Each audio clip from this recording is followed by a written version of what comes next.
TV station so na won kan kran on kan ga kasa on kan kran na wo ka twi it's nonsense and you are stop. That's right. Pastor so ka bro akoga that impo na no ka bro for na no ka here president. What is more nonsense than that? Extra nonsense. Raise to the bar 10. You and a baby so radio ni TV we now ten what is you TV Papa B. The thing is that you could have gone to GTV. Oko GTV kasa we no guy. Brofuna. Anya brofuna. What nonsense is that? Yeah, prezo. But so Bonu TV o kaga. Ya kaga. I don't know what over anya mi na ba. Baby no. Etu. Kwa. Mimba Natu no. Oh, me fear. Ofanya Matthew. Young granny bi. It's nonsense. But who want go Bonu TV? What who go GTV wo kan brofo? What by YouTube or no catchy? E ba be catch say. This nonsense must stop. Say you catchy young can cry. Abusia for me mamu nyina mo akwaba e de baga na nsem TV so. But more this be like video na be subscribe to the channel and turn on notifications so be next time videos of this nature ba also nsa ebitima kabi na also watch the wadwen or comment section wasa. Say the munim ne femi Mr. President na me wasa me besom na if by chance de me e ofen apeso boan which are through number na wase no adaroma in Sabeka na new studio so ya nyina akoso ni beso pounds so na another day I came across a video and I'm watching on social media, and it took me barely 4 hours to watch the video over and over again. Now, me share video no. I decided me for free. Me say politicians are disappointed Ghana mabunu. They be me say when you earn the goodwill of the people and you fail to acknowledge the fact that you've won the goodwill of the people, as a result of that, you have to be so much principled with it, they will rebel at the right time. In Kadia Nebe, I will say, youth of it, like youth or mind bimu, I don't more rebel politicians, not of a sudden, their wishes and their demands or the thing that they dream that they come to reality are only things of disasters. I spoke to you about this morning that you sit here in Accra and speak only Tree and you don't speak the Ghana language. It is not fair. I've said it must stop. What is this now? It's in so what's Accra? Now to radio stations, so to TV stations, so now one can cry. On can cry. Now who can tree?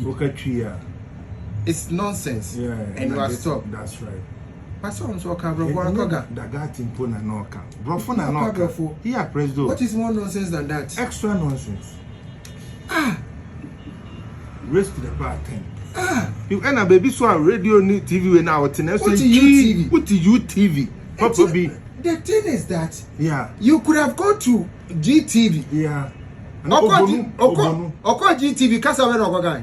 Brofuna. Anya brofuna. What nonsense is that? Yeah, prezo. But so Bonu TV o kaga. Ya kaga. I don't know what over anya mi na ba. Baby no. Etu.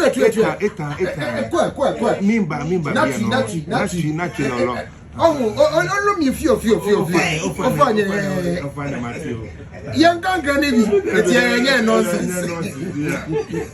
But who want go Bonu TV?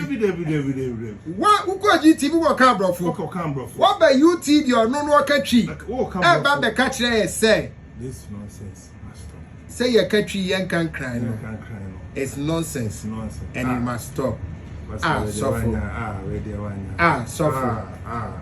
Say I no be a mama make can agent job. Oh, e bi ani o think mama ni sunsun be say mu a. E ka see mu a de. Suffer.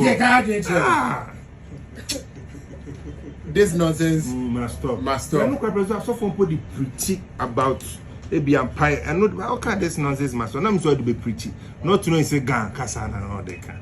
So that means that so big could be a radio station Kumasia. Also country money cabro from Obi could be a radio station Tamale, Savannah Radio. Yeah. Also cut the Dagumba. Yeah. And Dagad. Yeah. Ekwa Meka Kasebia. That president so for. So I cry. Crying kwana on Kawas. Nakama Mimi Sam Kakra. So I call crusade Kumaseda. Yeah. Kasabeno Kai. It's so then that was nonsense. So big nonsense. That's nonsense must stop. Of common nonsense. What he has here? Yeah. It's where we and a month for any video view I say I could be 3940 or bonfire my bear 4040. Yeah, I did I see a 3940. This nonsense must stop.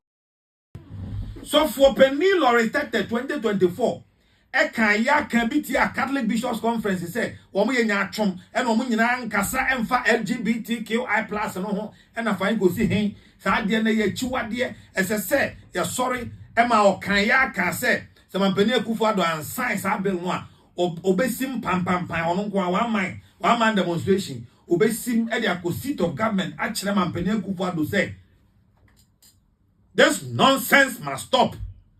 Sabokai. And then there's of Rev Lawrence Tetteh. What's it doing? Emfa LGBT nyawa nesem. Wan kasa o kasa se we no. Esa o kotena se. Wa wo tena se. Na wa bisa wo ho se. Wa bisa wo ho pa se ndi asem a wo kan yi. Wa ho nimu, wa dwene mu, wa disua mu, onti ase mu. Se President Akufo-Addo na tie akunwa so se Ghana mampani a. Enka de wo kan no nure. Sa na obeka no ana. De wo kan no nura no. Enka sa na obeka. Me ade ba kwa me mpekra wo me radio adwuma ma ye nyina mu ne se. Me mpese me ka sofo bia ho asem. Asofo asem me mpeka kra. It's very uncomfortable for me. Me nya ade a me kakra. Ba se wo gyan nyame kwan na wo de ato ho no. Sa wo so ye sofo. Na wo beka no kra kire Ghana fo na nyame kwan todo no eda ho asofo esese mu hu no kra wei na mo kan na wo de ba be ye wo de be wada because wa ka se president ma ye wadamfo wo ye would be a wo ne no country musam ni ade en ha me mini problem bia wo ho ba kanokre na ye hu se wa kanokre se de no a wo kan no bra na ban ba ko no kan sa ne me say me no odi ankan kwa me yeboa. At least I can speak for myself and my brother odi ankan kwa me yeboa. Me mfere ho da se me ka say LGBTQI. Me time michi eyechi wade. Ma sorry a me ko me na me wagidie ka say me ma sorry a me ko Catholic no. Catholic chiri ye time sa de no. Ya bon samode se be ma say ma me kwan na me nware be ma oba se ma me kwan ma me nware oba. The Catholic Church has been consistent. Said the Etienne no, sa why ye jina ne, and the Dachi in a while ye jina. Time wana Nana Sofopon, Joseph Osebunsu, Konongo Mampon, where President Ghana Catholic Bishops Conference, no, we spoke against it. And under Nana Sofopon, Majukozi Jemfi. We are still speaking against it. That is principle. Also, Lawrence Tetteh, and to more person what I say. The president Baku be wo there and the no kra e Bible no. But other person wo there no kra e Bible no. Ka wo ye din ananka ye. Wo ye din na kwa nka hwe ya na nka ye pa. Osafo se woni mu a ade Baku e wo so amanfo ka fa wo me ka mo atie anope se. Enra na social media so ma se wo pa o. Ye say abaya ti board bi a o mo na be hwe atonton state class ni ade na o da board no so bi. And also yeah, that thing and run somewhere after we about social media and so. And the scientists are papa, but more than the issue statement they say, so some lady and no credit. But where the kind the video in there or in United States say, my emfa LGBT nyaman yourself. So on say, President Mama be can't say, and yet priorities is here. Oh, we are not fellow squad for Super can say, I LGBT no, and yet priority my aim. And I also the abeto so say, and me fine. And one day now would they condemn or yet time on that President Akufo-Addo tia kunyasono. Sa one day na nkaso for Rev Lawrence Tetteh obi ebuwo. Na me hwe say God is one day na be kasa. Actually President Mahama say, obwa ora. Eye priority ma Ghana for. So Adia na ye 20 priority 2024. Then you better do 2026 the any priority biom. Adia mo dem bi say ho sa asem no. Peace FM.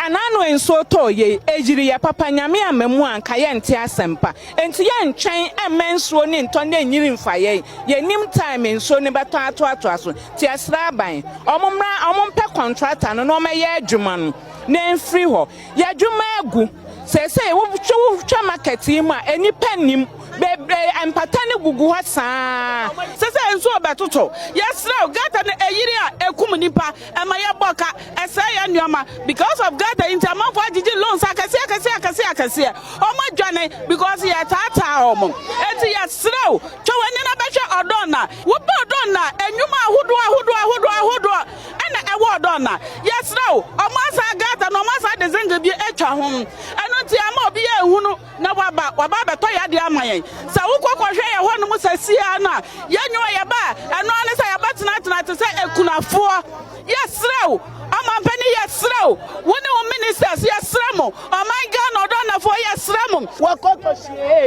wakotoshi wakpajo mama ke wo bi fe ni ka hwe na no won pa me fai jo mama ke pia fe wakotoshi ye fa ye chi wo wanye bi na me be cheme wadanche waba odo na 3 o'clock lonji wo nyombo jiwo ame awo mo nyomo pi wanye wa pay beni bank manager chaboshi e police in chaboshi nula un chaboshi kanyombo ne be wo yefwe be no ba no fe no te won pa fai ni bi ajoleje ka wo ke ba he bi antone wadanche wo ka wo shika e block for 10,000 blocks.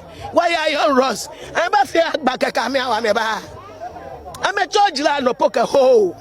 What walk I'm a fight? There's a 3 million people and a Waha Mudiga. Sadia way, Abayo Pakai. Obin to me Traman or Abatadia. Obinson to me Chamunko. One Shasa MPP are buying the sea into 1 year. What was say ya was your boy, Manyama, I was seeing now with your movie, Yansakan. Yes, Rano, more Ninani, and Snow Bronco, and a Snow Bronco. MPP are buying Eddie Garlic if walk raw, ever saw a yimu, some of Gamba Biagata, FBM, mamma, said a bay so to any fire. No, I feel mother and sincere Muria, Moody Chase, the boy, a dime, a storyboard, and Makumaku Tetteh 2, so, and I'm never better Hesia. Moody Abajubai, Obianco, Obiama, Acroforia, no matter what to order him, no more. Now Kobi Bayasa, Anka Mahama, one Anka Udo say, one Anka Udo say, Zinato away.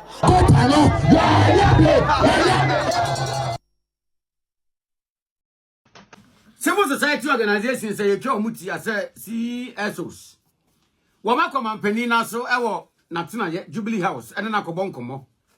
Na ensoma wo mo bon komo de ebura ka etia nwuhi. Ba kwa man penika ya eden koma twetwe aba. Eye LGBTQ+ and the keke kan ho no. Na man penitire mu se LGBTQ+ no. Ehia de Ayasemiya Nazo Omanyipa Nia. But this is an AG who will come and bastardize people, pronounce people guilty because they know that the order. Civil society organizations say you muti as CSOs. Wama come penina so ewo natina ye Jubilee House and na kobon komo. Say MPP ti ye suni ye ben yi a ye de ne nam ho adwuma ase ye adwuma ase ye nye. Me pacho mi bisa o ye nya power ye beba 2028 ohun abato na ye koto no enough from any ye kofa 2028 abato no e kashi akọ and that from any ye kofa it is a ya ye suban any ye lackadaisical attitude ya ye display here. Me pacho mi bi so ya ready for power. because yan NDC sika wo mu pompe gu wo mu campaign mu 2024 ni ene a wo maji go ye friends go concession mienu faso team say 2028 election sika be wo mu papa na people for mu wo bi the youth of this country no yan dwen wo chena biem ye frɛ na pa ho adaben de ye die wu ene ye gie dwa eno ne ye pe enti obi eni won wa ba ba dwene future obi timi ko gina adokno ne nkyinam so to waba ade ba se o gyan nyame kwan na ode ato ho no se wo so ye sofo na wo be ka no kura kire Ghana fo na nyame kwan todo no eda ho asofo esese muhu no kura wei na mo kan na wo de ba be ye wo de be wada because wa ka se president ma ye wadamfo wo ye obi a wo ne no country musam ni